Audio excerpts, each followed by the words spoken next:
This week in the business of tech, USB's smart new branding, what criteria is driving IT budgets, the cautious take on the metaverse, Treasury wants your input on cyber insurance, and how much money does Microsoft make on Azure? All these stories and more. Hit those like, subscribe, and the notification button and help us pay the bills. And here are this week's stories.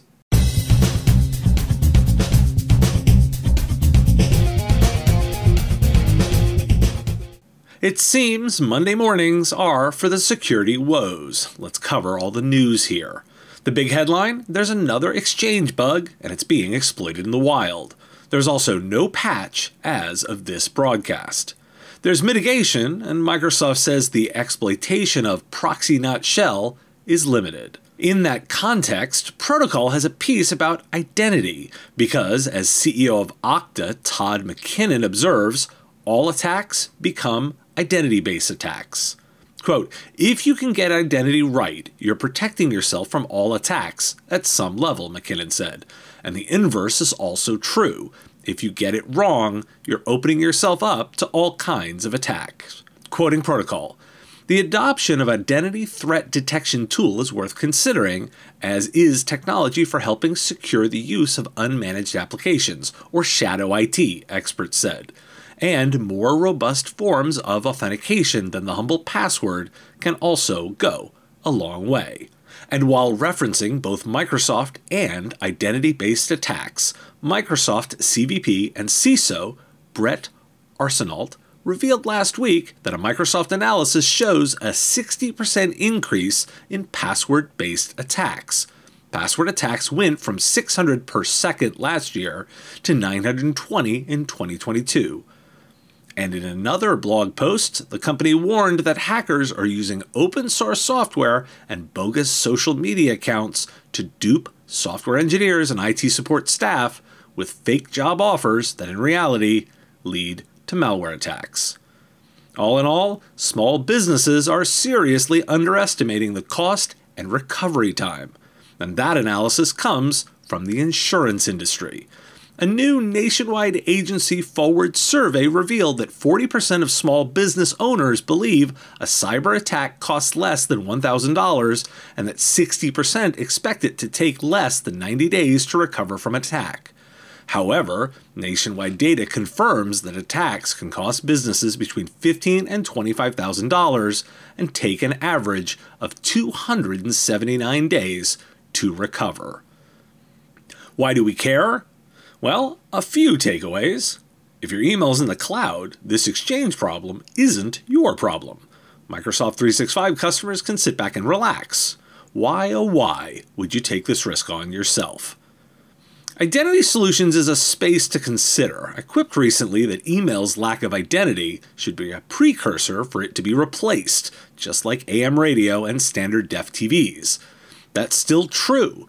Although the actionable opportunity for providers is to ensure your customers have a robust identity solution and push that as far as possible, including physical keys. Because, as the insurance data says, the costs of attack are so much higher than customers believe. I've previously mentioned the new State Department cyber group, and now we have a new cyber ambassador who was approved for the position by the Senate on September 15th.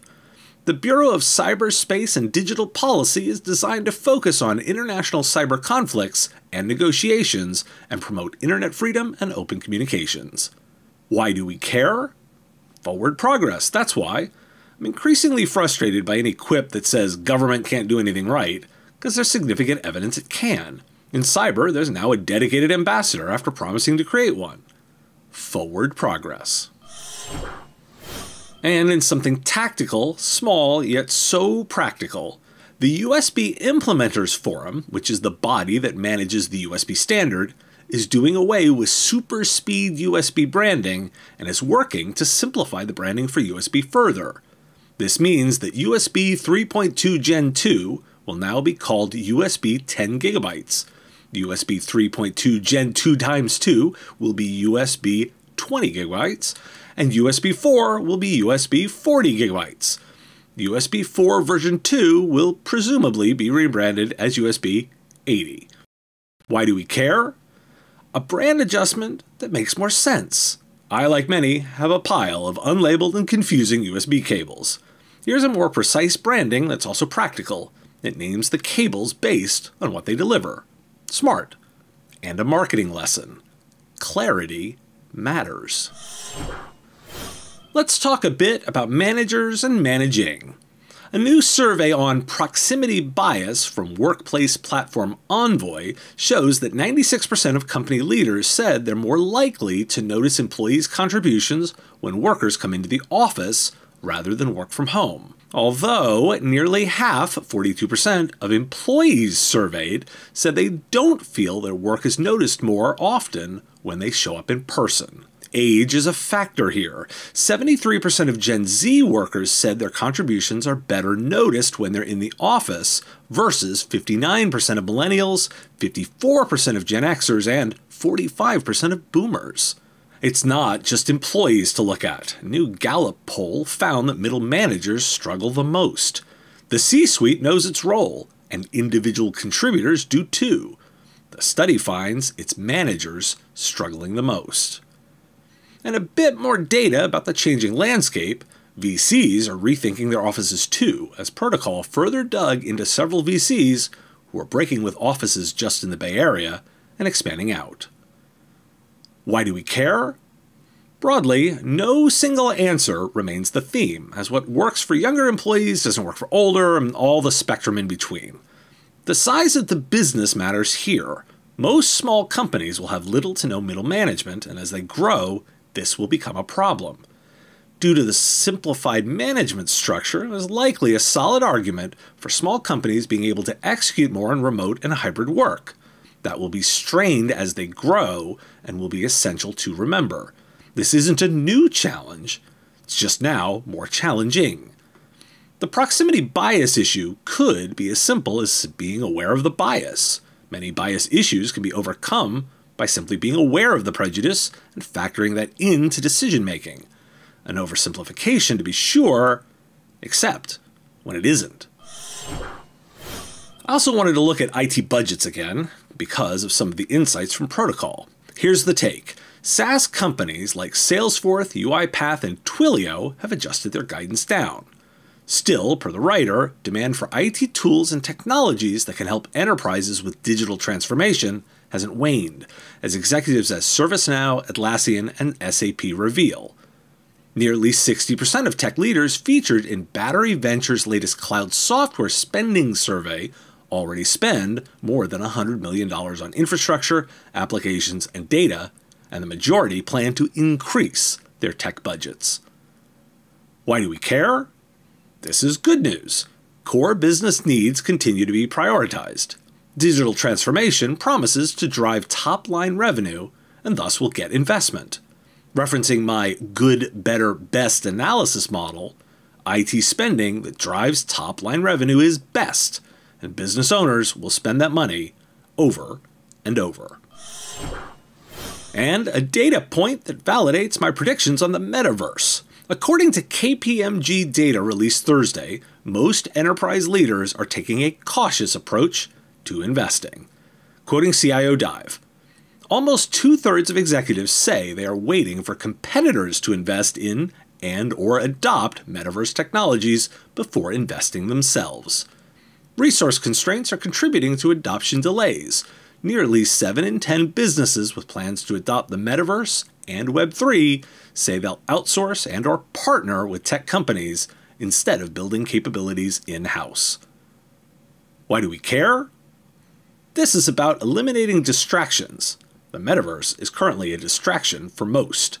Enterprise organizations are being careful here. Why? They're waiting to see practical applications. It would help if you took this advice yourself. There's much noise here. Please ignore it. PC Matic, endpoint security built on a zero-trust default deny foundation. Finally, a lightweight, simple to deploy, and easy to manage approach to application allow listing. It's the perfect complement to your current security stack. No minimums and no annual contracts. Find out more by visiting PCMatic.com/MSP today. Let's follow the money today. Axios looked at cybersecurity investment funds and found the money here hasn't dried up. Some firms appear pretty eager to invest. Quoting the piece, some cybersecurity sector investing has slowed, with the number of early-stage deals decreasing 21% between the third quarter last year and the same period this year, according to PitchBook data shared with Axios. 4 venture capitalists tell Axios their firms are still interested in both early and late-stage security startups. However, some are shifting to specific product types or asking different financing questions to better protect their investments. And additionally, another quote, investors still expect the bear market to catch up to the cybersecurity sector eventually and have been advising their companies accordingly. Several investors advise cyber startups to put an emphasis on cutting costs, hiring less, and getting as close to breaking even as possible. The same email newsletter has additional insights from corporate boardrooms. In a survey from August, board directors of large organizations were asked about their most significant threats. 41% of board members believe business email compromises are the biggest threat to their industry this year, followed by cloud compromise at 37% and ransomware at 32%. Why do we care? There's an inclination by providers to load up on tools to address security. Do not take the priorities listed by the boardrooms as a reason to load up on tools. And note that even the hot investors are starting to get a little hesitant on the supposedly white-hot security market. The vendors telling you how hot it is are invested in it being hot. Don't forget that. And take heed of that investor advice. They're telling their companies to run smarter businesses and not lose money because money is more expensive and harder to find. That's your takeaway. The Treasury Department's Federal Insurance Office wants to know whether a national cyber insurance program should require policyholders to implement basic cybersecurity measures to avoid creating a moral hazard. Quote, should cybersecurity and cyber hygiene measures be required of policyholders under the structure? Stephen Seitz, Director of Treasury's Federal Insurance Office, asked in a request for comment set to publish in the Federal Register Thursday. If so, which measures should be required? Comments are due within 45 days of the notice being published. Why do we care? Here's your chance to speak up. The clock is ticking. You care because you will be the ones filling out the forms. So give your insights into what's valuable. You can't say they didn't ask. I released the quarterly diversity report on Friday. Let's follow up on more of why. Tech for Progress 360, taking diversity, equity, and inclusion from ambition to reality, a report by Genpact, gives some insights. Half of the inclusion forerunners use data-led insights to understand their company cultures and find opportunities to evolve them, compared to only 28% of other respondents. Without this cultural insight, DEI initiatives will not deliver a profound change within an organization. Inclusion frontrunners also understand that the makeup of people's networks is a crucial indicator of how diverse or inclusive their organization is. These executives are much more interested in assessing the strengths of employees' professional networks, the people employees connect with regularly and infrequently, and 51% of leaders analyze these insights versus 35% of other respondents. Nearly all executives surveyed at 95% say that their companies accelerated their digital technology rollout in response to the pandemic. Similarly, the pandemic forced companies to embrace remote working, which respondents have said has a net positive impact on their company's DEI goals. Why do we care? You can't manage what you don't measure, and you can see the intention in those serious about the issue. Want to understand your customers better? Be more like them, and that includes DEI initiatives. Insider got a look at a Microsoft internal document around its Azure business and its size. The company publicly groups all cloud as, quote, intelligent cloud, and it includes other things in that lump like Windows Server and consulting services. They do publicly report the growth rate for Azure, however.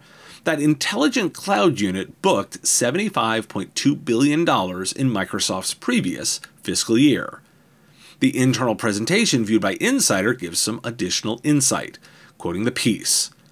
A chart in the presentation, labeled MSUS Ent Azure Mix and Growth, lists the following figures for ACR, or Azure Consumed Revenue, the actual value of Azure services consumed by a customer, whether they paid the full retail rate or a discounted rate. $15.9 billion in its current fiscal year 2023, likely projected, $10.9 billion in fiscal year 2022, $7.2 billion in fiscal year 2021, $4.7 billion in 2020, $2.9 billion in fiscal year 2019. It's unclear what is meant by MSUS Ent, but MSUS is what Microsoft internally calls its U.S. subsidiary, responsible for sales and support of the company's more than 11,000 public and private customers in the country. MSUS has a unit called Enterprise Commercial. If you're interested in knowing how hazy all the providers are in their insights, the information breaks it down. The short answer? Microsoft is the hardest to track, but Amazon and Google are still pretty opaque. In August, Microsoft and Amazon pledged to control costs for cloud customers during quarterly earnings calls.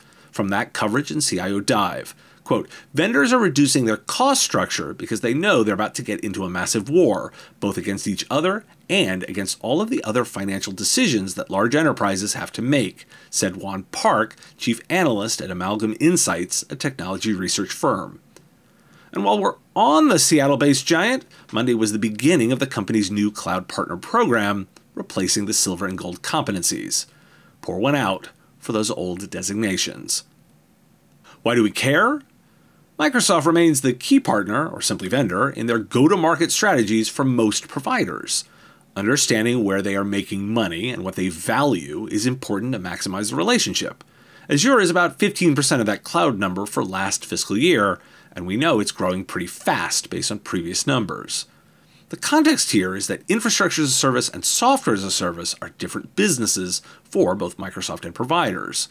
Microsoft's presentation to the market is for investors, not a reason to follow that model. Tracking within providers should make these distinctions. The other reason to care? Even the big providers are concerned about customer perception of costs here. Managing cloud costs is a service to make key. Don't overlook this, although I'd warn it's not the total solution either. The US and UK now have a data sharing pact, which went into effect on Monday, quoting from Engadget. The two sides claim that the Data Access Agreement, which was authorized by the Clarifying Lawful Overseas Use of Data Act in the US, or CLOUD, will help law enforcement to combat serious crimes in both countries. The Department of Justice called the initiative the first of its kind, adding that it would enable investigators to gain better access to vital data to fight serious crimes in a manner that's, quote, consistent with privacy and civil liberties standards.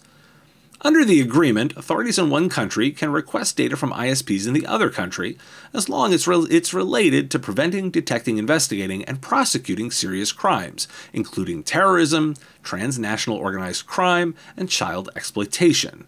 U.S. officials can't submit data requests targeting people in the UK and vice versa.